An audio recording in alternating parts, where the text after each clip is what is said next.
ছবির এই লোকটিকে দেখে আপনারা হয়তো অনেকেই চিনতে পারছেন বা কেউ কেউ পারছেন না। ইনি হচ্ছেন শফিউল আজিম, বিমানের সাবেক ব্যবস্থাপনা পরিচালক ও প্রধান নির্বাহী কর্মকর্তা। বিমান সম্পর্কে আজ আলোচনা করব, তবে বিমান নিয়ে আলোচনা করতে হলে শফিউল আজিম সম্পর্কেও আলোচনা করতে হবে, তাই ওনার সম্পর্কে প্রথমে একটু পরিচিতি দিয়ে নিচ্ছি। আপনারা জানেন যে বিমান স্বাধীনতার পর থেকেই বছরের পর বছর, যুগের পর যুগ একটি লোকসানি প্রতিষ্ঠান হিসেবে পরিচিতি পেয়েছে। মূলত বিমান যারা চালিয়েছেন সেই সব কর্মকর্তাদের অদক্ষতা, অযোগ্যতা এবং দুর্নীতির কারণেই কিন্তু বিমান একটি লোকসানি প্রতিষ্ঠান হিসেবে ট্যাগ হয়েছে। আপনারা জানেন বিমান কখনোই কোনো রুটে কিন্তু লাভ করতে পারে না। কিন্তু কেন পারে না? পার্শ্ববর্তী দেশ ব্যাংকক আর সিঙ্গাপুর, আপনি যদি যান মালয়েশিয়ান এয়ারলাইন্স, মিডল ইস্টের এমিরেটস, কাতার, টার্কি, সবাই লাভ করছে। এবং ওই সব প্রতিষ্ঠানে কিন্তু এই যেসব এয়ারলাইন্সের কথাগুলো বললাম, সবাই কিন্তু রাষ্ট্রীয় পতাকাবাহী এয়ারলাইন্স। তারা যদি পারে তাহলে বিমান কেন পারছে না? তাহলে একটু বলি। যেটি বলছিলাম, শফিউল আজিম ইনি যখন বিমানের এমডি হয়েছিলেন, তখন বিমানে একের পর এক Dhaka Toronto, Dhaka Narita, Dhaka Rome, Dhaka Guangzhou, Dhaka Chennai, এরকম বিভিন্ন রুটে একের পর এক তিনি ফ্লাইট চালু করছিলেন।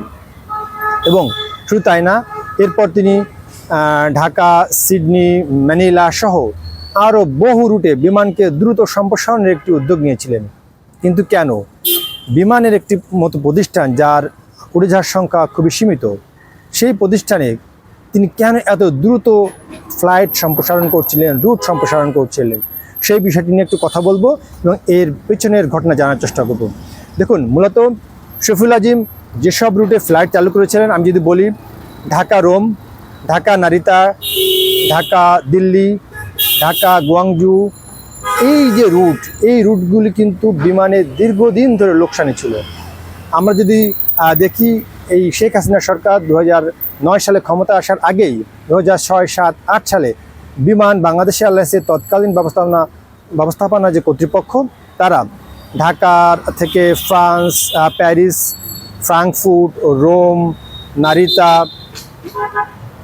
ম্যানচেস্টার, দিল্লি, এই সব লোকসানি রুট কিন্তু বন্ধ করে দিয়েছিলেন।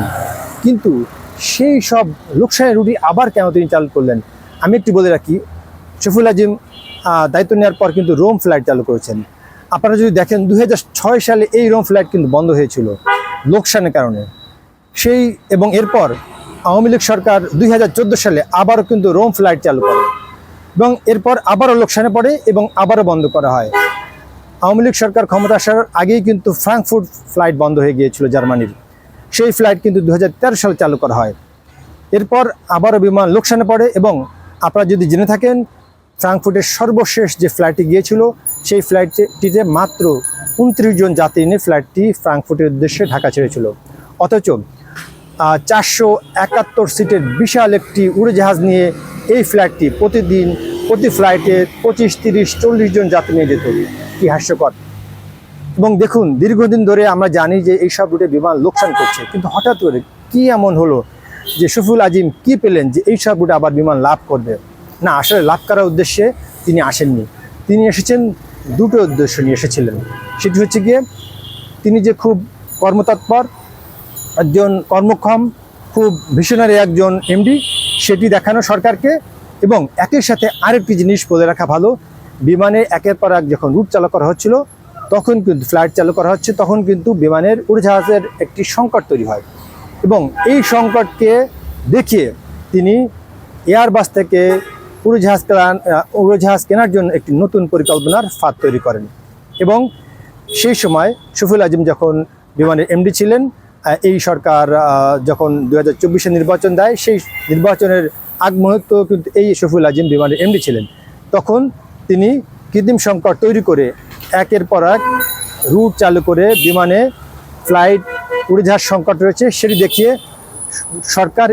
সরকারকে বোঝাতে সক্ষম হয়েছিলেন যে বিমানে ইমিডিয়েটলি, অতি সত্বর আমাদের উড়োজাহাজ লাগবে এবং সেই উড়োজাহাজ আনতে হলে আমার এয়ারবাস ছাড়া কোনো বিকল্প নেই। এবং তিনি এও জানতেন শেখ হাসিনার যে বিদায়ী সরকার, সেই সরকার মার্কিন যুক্তরাষ্ট্রের সঙ্গে সম্পর্ক খুবই শীতল যাচ্ছিল, যে কারণে তিনি বোয়িংয়ের দিকে না গিয়ে এয়ারবাসের দিকে গিয়েছিলেন।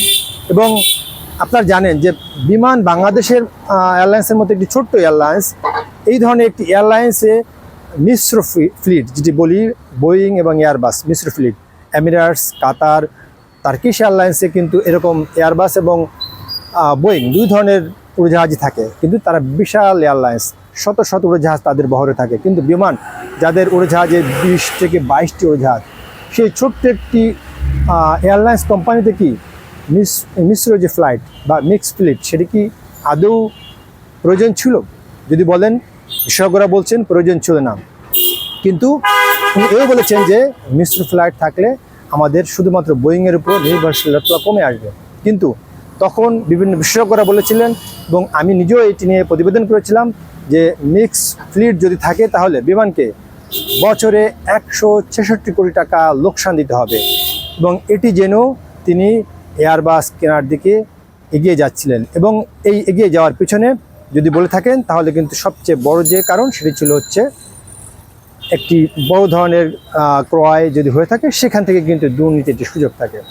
এবং আমি আরও বলছি, দেখুন আমরা যে নারিতা ফ্লাইট এখন চালাচ্ছি, ঢাকা নারিতা জাপানের, সেই ফ্লাইটে প্রতিটি ফ্লাইটে 20 কোটি টাকা লোকসান হচ্ছে।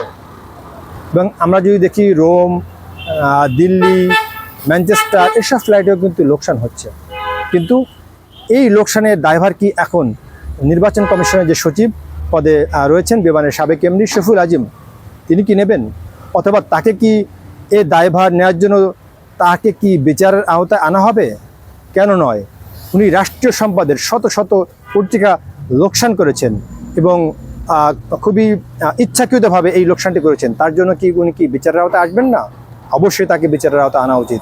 না হলে শফিউল আজিমের মতো মানুষদের যদি বা ক্ষমতাধর যে লোকদেররা যদি শাস্তি না পায়, আগামীতে বিমানে কিন্তু এই ধরনের দুর্নীতিবাজ অদক্ষ লোকেরা কিন্তু বিমানে গেড়ে বসবে এবং বিমান কখনোই কিন্তু লোকসানি প্রতিষ্ঠান থেকে বের হতে পারবে না।